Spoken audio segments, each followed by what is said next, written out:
Hello, hi, positive vibes, good day. Today we are going to be talking about something that actually makes me pretty sad.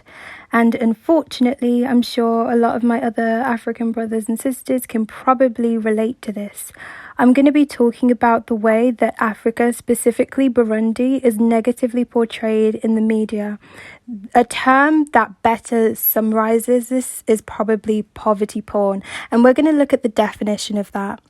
So, it can be defined as any type of media, be it written, photographed, or filmed, which exploit the poor's condition in order to generate the necessary sympathy for selling newspapers, increasing charitable donations, or support for any given cause.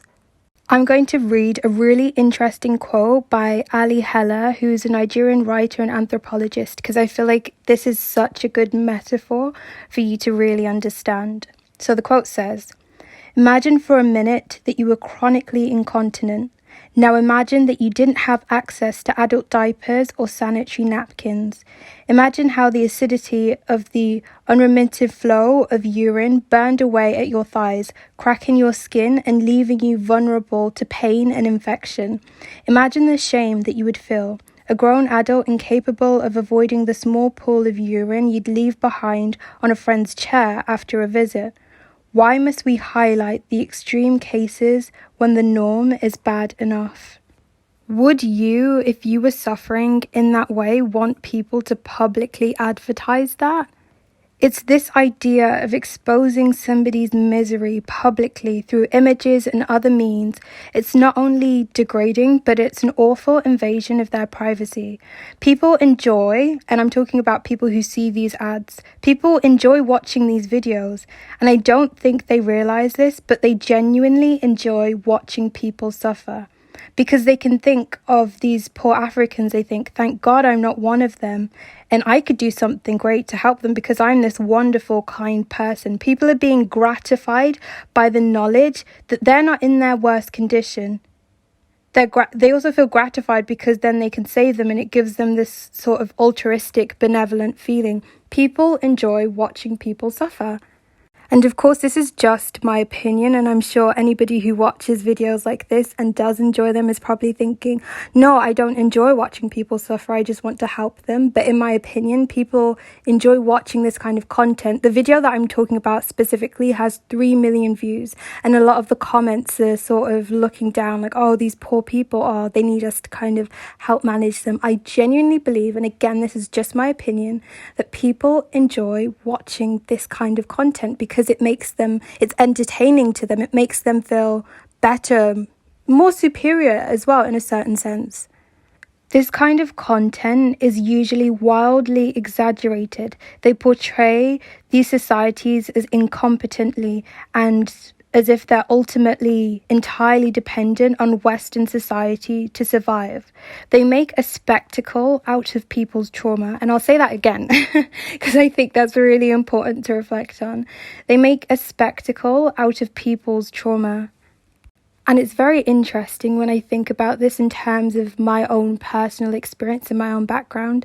In my personal experience, so I'm from Zambia, and I know what Zambia's like. I go every few years. I'm very familiar with it. And when I think about it, I think of home and I think of family and happiness and joy. But I feel like the only times I hear about Zambia, because Zambia, I don't think it's got lots of war or anything like that. So it's not often in the news. But when it is, it's usually something negative. And not just in the news, but when I hear people talk about it, it's usually something in relation to poverty or suffering. And I think it's because we've had these ideas of what various African countries look like for so long. But my experience as a Zambian is not the same as the experiences or the stories that I'm hearing from other people, because I feel like they're looking at it through a lens. So the video that I'm making now was inspired by a TikTok video that I saw, and it was specifically about Burundi. And I'm not actually going to tag the video or replay it because it's not, intended to create hate towards the initial creator. I definitely think that there was a lot wrong with the video, but I don't think the creator meant it intentionally. And I've also had a look at their page, and they post a lot of personal stories, which is really nice. So put down your pitchforks. I would also say that this problem is not exclusive to that specific TikTok account, but this exploitation of the African narrative is something that's happened for decades, and I guess this was just the straw that broke the camel's back for me. So, of course, this video begins by saying Burundi is the smallest country in the world, and then they essentially go on to list all of the things that's wrong with the Burundi, about poverty, about how they make $15 a year. Interesting quote, they said, people who have homes live in dirty conditions, cooking and sleeping in the same room. This sentence, that obviously isn't true. You could literally Google a city in Burundi and you could see that there are a lot of nice houses and towns and things like that. But it's interesting that somebody watching that video who isn't educated, who's ignorant, and I don't mean that as an insult, but generally that they don't have that sort of education or knowledge, would genuinely believe that every single house is dirty. If you have a house, it is dirty. It's also funny to me, and when I say funny, I mean peculiar, that the next sentence is, after saying that people who live in houses have dirty houses, they say, and I quote again, others have no choice but to live in huts made for farm animals. And I feel like this is the most stereotypical stereotypes of African stereotypes. It's the African that lives in a hut, alongside the connotation of it being dirty and being for animals. Including Burundi, many different African cultures have huts. They're traditional and they're sacred to a lot of people, as they literally build their own homes with the ingredients that nature provides. Isn't that kind of beautiful? And it's actually kind of funny that they're talking about them in such a derogatory way, because a lot of foreigners would go to Africa and try to stay in huts to get that authentic African experience. There's probably a word for having a prejudice against a specific group of people purely based on who they are. Let's think about that one. Also, what's wrong with living in a hut? It's so sad to look down on somebody for living differently to you.